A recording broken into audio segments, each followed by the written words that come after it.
بسم الله الرحمن الرحيم.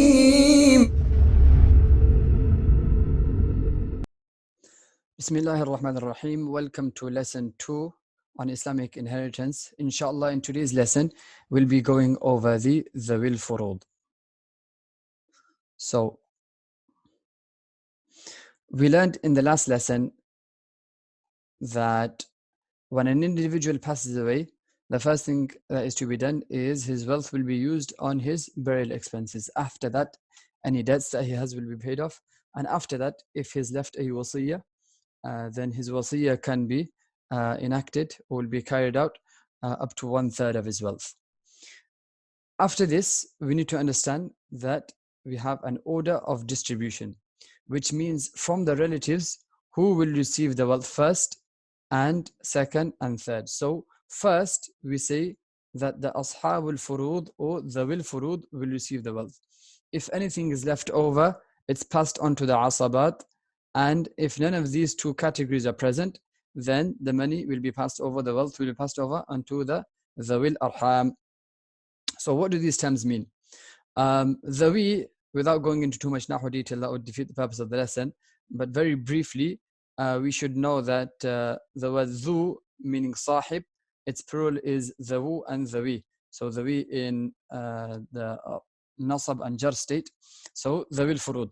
Fard meaning Fard, the plural being Furud, and Fard is a fixed share. So Zawil Furud means those individuals or those heirs who have a fixed share from the Quran, from the Sunnah, or from Ijma'. They are also called Ashabul Furud. Number 2 are the Asabat, and because over here we said that these individuals have a fixed share from the Quran, Sunnah, and Ijma', that does not mean that the Asabat do not have a fixed share. Their share is also fixed from the Quran, Sunnah, and Ijma', but it's not fixed as in it's not standard all the time. It changes from situation to situation. And so when the wealth is distributed amongst the Zawil Furud and Ashabul Furud, anything which is left over is then passed on to Asabat. And if none of these two are present, which is very, very rare, then the wealth is passed on to the Zawil Arham. So for now, we'll be dealing with the Zawil Furud and the Ashabul Furud. And the first of the Ashabul Furud is the Ab, the father. The father has a total of 3 conditions, and we'll be using this standard format. So the first column shows us, and we're working from left to right, inshallah. The first column shows us that who the Sahibul Fard is, who from amongst the Ashabul Furud are we talking about. The second column shows us the condition, number, and the third column shows us what share they receive, and the fourth column shows us in which situation they'll be given this share. Inshallah, you can find a full table of the Ashabul Furud in the description below, in the description box below, inshallah. Okay, so today we'll only be concentrating on the father, and ideally this table needs to be learned off by heart. So for today's lesson, an individual should be able to say, the student should be able to say, Ab has a total of 3 conditions. Condition number 1, he will receive 1/6 when the Ibn al-Ibn, etc. is present. Ab condition number 2 will receive 1/6 plus Asaba when the Bint al-Ibn, etc. is present. Ab condition number 3 will receive Asaba when the Ibn, Bint are not present. So the student should be able to say this more or less, obviously give and take. If he wants to move the shares here and the conditions here, whatever it may be, that's all okay. But he should know these facts here off by heart. So do take some time out to learn off by heart, inshallah. Moving on, another point I need to mention here is that over here we've used in the conditions, we will use, inshallah, Arabic terminology which has been written in transliteration.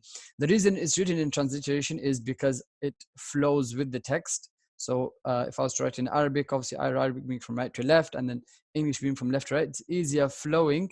It's more flowing when we write the entire thing in English. And number 2 is, as opposed to writing when the son or grandson is present, we've used the Arabic terms. The reason being is when we answer the questions, we will be writing the Ashab al-Furud and the Asabat. We will be writing the relatives out in Arabic. So it's from the little experience I do have in teaching, it's a lot easier for the students to assign the shares when they're running through the conditions in Arabic in their head. So they're running through the Ashab al-Furud and the relatives, they're running through the names in Arabic. It's a lot easier for them to answer. So the father has a total of 3 conditions, and we'll break each condition down step by step, inshallah. So moving on. Condition number 1 read, when the ibn al-ibn, etc. is present, the ab will receive 1/6. Ibn being son, I'm sure the students who are studying this should know that. Ibn meaning son, and ibn al-ibn meaning son, son, i.e. grandson. Etc. meaning ibn al-ibn, so on and so forth, going all the way down the line. If any of them are present, then the father will receive 1/6 of the inheritance. We've got a simple example here. So you can see in the example, we have individual number 1, zawja, individual number 2, ibn, individual number 3, akh, and individual number 4, ab. So currently we are discussing the ab. What will the ab receive? So according to we will say, according to condition number 1, because the ibn is present, the ab will receive 1/6. Again, because the ibn is present, the ab will receive 1/6. Now, what will the ibn receive? This we'll discuss later, inshallah. Right now, we don't need to know this. We'll take it step by step. We'll do this later, inshallah. What does the zawja get? What will the akh get? Who is the akh? Who is the zawja? That's all irrelevant at the moment. Right now, in this question, we need to highlight 2 things. Number 1, the ibn is present, and so the ab will receive 1/6. Just 2 points I need to quickly mention here.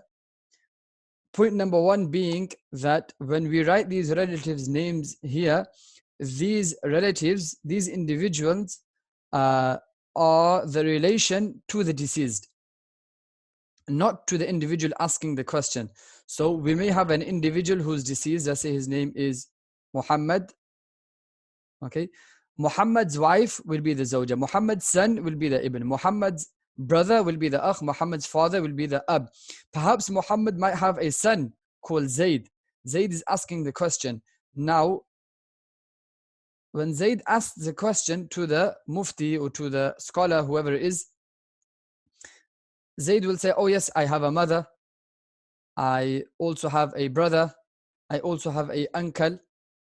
And so when he says mother, he's referring to the deceased zawja. So it's always important to note that these relatives here are their respective relations to the one who has passed away, not to the one asking the question. This is the first point. The second point being, and let me just clear this up a bit, inshallah, just to make it look a bit neater.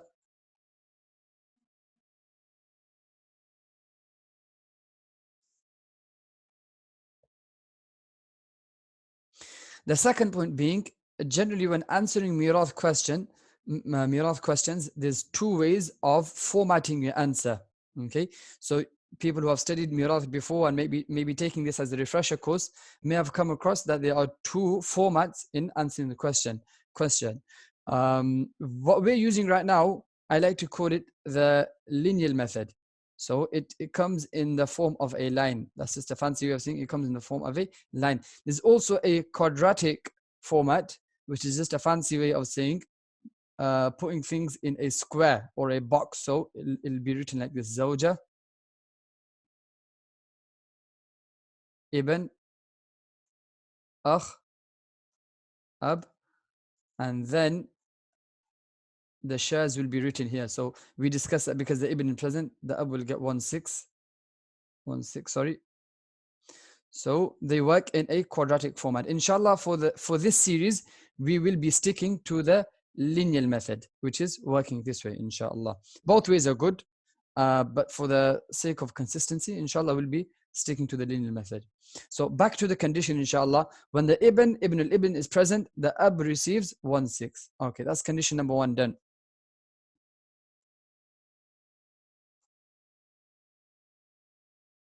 Okay, here's another example of condition number 1. When the ibn al-ibn, etc. is present. So that's just a repeat of the condition. The example is very slightly different in that this time it's not only the ibn, it's not the ibn rather who's present, it's the ibn al-ibn, the grandson. And so we will say the ibn al-ibn is present, therefore the ab will receive 1/6. Straightforward, inshallah. Before we carry on, another clarification. One of the reasons we decided to use ibn and ibn al-ibn as opposed to grandson is that grandson and granddaughter have a slightly different connotation or meaning than ibn al-ibn, bint al-ibn in the Arabic language. So if we have somebody over here, we have individual Zayd. Zayd has an ibn, has a son here, and he has a bint. And then further on, this ibn has another ibn and also a bint. This bint over here has a ibn and a bint.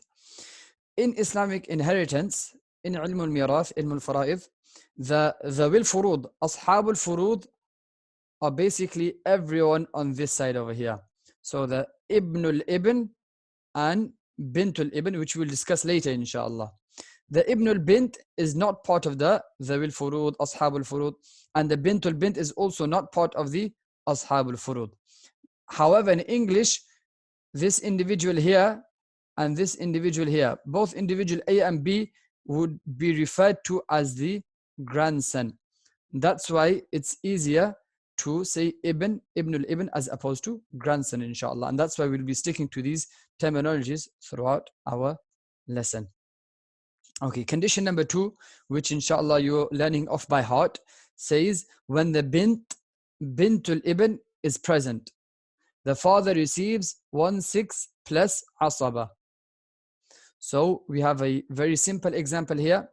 We can see that because the bint is present, therefore the ab will receive 1/6 plus asaba. So what we need to write underneath the ab is 1/6 plus asaba. Asaba means remainder of the wealth. The nitty-gritties of this, how we distribute it, we'll discuss all of that later inshallah. For now, all we need to know is underneath the ab we write 1/6 plus asaba. If you want to write 1/6 plus r for remainder, or you want to write the full word remainder, or you want to write asaba, or you just want to put some special sign there, that's entirely up to you. But we'll be sticking to 1/6 plus ayn for asaba, inshallah. So condition number 1, when the ibn is present, the ab receives 1/6. Condition number 2, which is on the screen over here, when the bint al-ibn is present, the ab receives 1/6 plus asaba. Again, it's very, very important to learn these off by heart. They must be memorized. Okay, another example for condition number 2, when the bint al-ibn is present, the ab will receive 1/6 plus asaba. Over here, we have zawj, ibn, bint, and ab. Okay, so the reason I've included this example is for a small clarification. The clarification being that we have the ibn present. So according to condition number 1, the ab should receive 1/6. But the bint is also present. So according to condition number 2, the ab should receive 1/6 plus asaba. So do we go according to condition number 1 or condition number 2? The answer is we go according to condition number 1. And condition number 2 over here is overridden. So that's just a small clarification which we should keep in mind. Okay, condition number 3, when the ibn and bint are not present, then the father receives ayn for asaba. Ayn for asaba. Okay, so in this example we can see zawj, akh, and ab. Are there any ibns here? No. Any bints here? No. Therefore, we simply write an ayn for asaba underneath the ab. And that is our answer right there. Ayn for asaba. Okay. Now, the most important part of the lesson. Inshallah, we'll be going through some practice questions, inshallah, practice questions. The idea behind this is that you pause the screen, you physically get yourself a pen and paper, you write down this question, and you answer the question.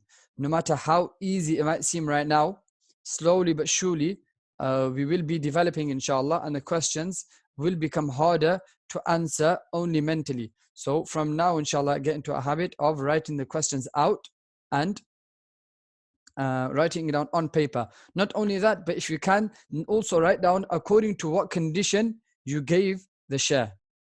So that way, your table of heirs is becoming stronger. So inshallah, if you can pause the screen now and take a go at this question.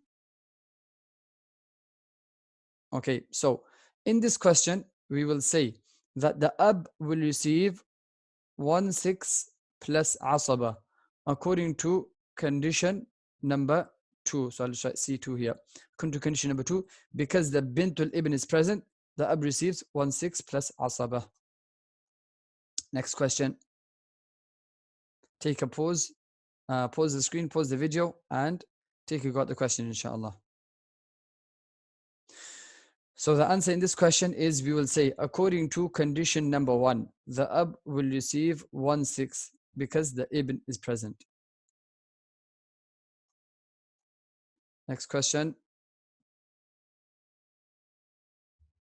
In this question, we will say the ab receives 1/6 according to condition number 1 because the ibn al-ibn is present.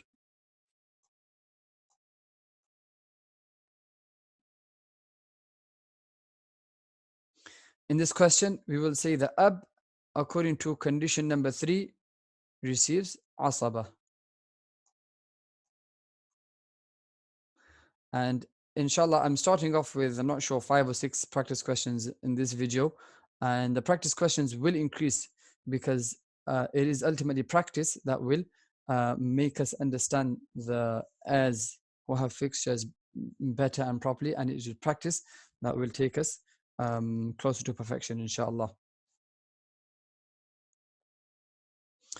So the answer in this question is that the ab will receive 1/6 of the inheritance because the ibn is present.